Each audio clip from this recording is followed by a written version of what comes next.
प्यारे विद्यार्थियों, मेरा आज का व्याख्यान आधारित होगा वैज्ञानिक अल्फ्रेड हर्शी एवं मार्था चेज के प्रयोगों पर, जो कि 1952 ईस्वी में किया गया था। ये सिद्ध करने के लिए कि डीएनए ही आनुवंशिक पदार्थ है, प्रोटीन नहीं। वैज्ञानिक हर्शी एवं चेज के प्रयोगों ने ये अकाट्य प्रमाण प्रस्तुत किया कि केवल और केवल डीएनए ही आनुवंशिक पदार्थ है, प्रोटीन नहीं। तो आइए हम देखते हैं कि प्रयोग का आधार क्या था और ये प्रयोग कैसे किया गया था।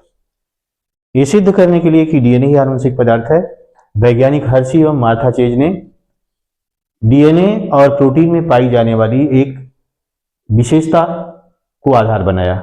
क्योंकि फास्फोरस डीएनए में पाया जाता है, प्रोटीन में नहीं पाया जाता है, जबकि सल्फर प्रोटीन में पाया जाता है और डीएनए में नहीं पाया जाता है। यही इनके प्रयोग का आधार था।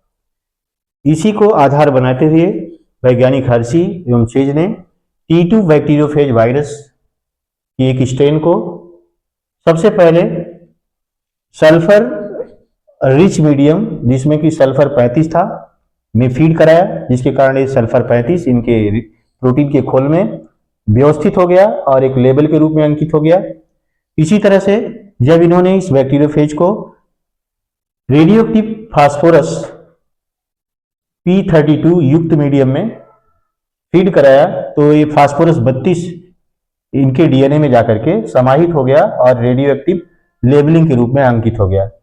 अब जब इन बैक्टीरियोफेज को बैक्टीरियम एस्केरिया कोलाई पर अटैक कराया गया, तो अपना डीएनए इसमें प्रवेश करा देता है। इसका डीएनए बैक्टीरियम एस्केरिया कोलाई के डीएनए को बंधक बना लेता है, उसका फ्रेगमेंटेशन कर देता है और फ्रेगमेंटेशन के बाद उनके साथ अपने डीएनए की इंटरमिक्सिंग कर लेता है और बैक्टीरियम एस्केरिया कोलाई के डीएनए का प्रयोग करते हुए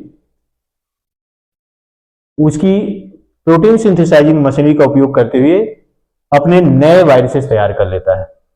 ये बने हुए नए वायरसेस के कारण बैक्टीरियम की कोशिका भित्ति पर दबाव पड़ता है और ये फट जाती है।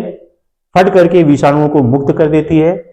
जब इन मुक्त हुए बैक्टीरियोफेज विषाणुओं की जांच की जाती है, तो पाया जाता है कि इनके डीएनए में फास्फोरस 32 तो उपस्थित है, लेकिन इनके प्रोटीन में सल्फर 35 कहीं भी उपस्थित नहीं है।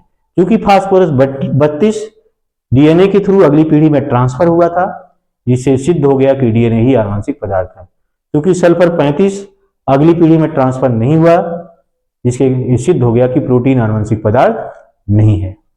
तो हर्शी एवं चेज के इन प्रयोगों ने इस अवधारणा को हमेशा हमेशा के लिए समाप्त कर दिया कि प्रोटीन और डीएनए में से कौन आनुवंशिक पदार्थ है और कौन नहीं है। इस प्रयोग ने अकाट्य शास्त्र प्रस्तुत किए डीएनए के पक्ष में, जिससे सिद्ध हुआ कि डीएनए ही आनुवंशिक पदार्थ है और प्रोटीन आनुवंशिक पदार्थ नहीं हो सकता। और इसके बाद ये विवाद हमेशा के लिए समाप्त हो जाता है। इस लेक्चर ने, मैं समझता हूँ, आपका कॉन्सेप्ट क्लियर कर दिया होगा और इस विषय को लेकर के आपकी समझ विकसित हो गई होगी। इन्हीं सब बातों के साथ मेरा आज का लेक्चर समाप्त होता है। अपने अगले लेक्चर में मैं किसी और टॉपिक के साथ आपके समक्ष प्रस्तुत होऊंगा। तब तक के लिए धन्यवाद।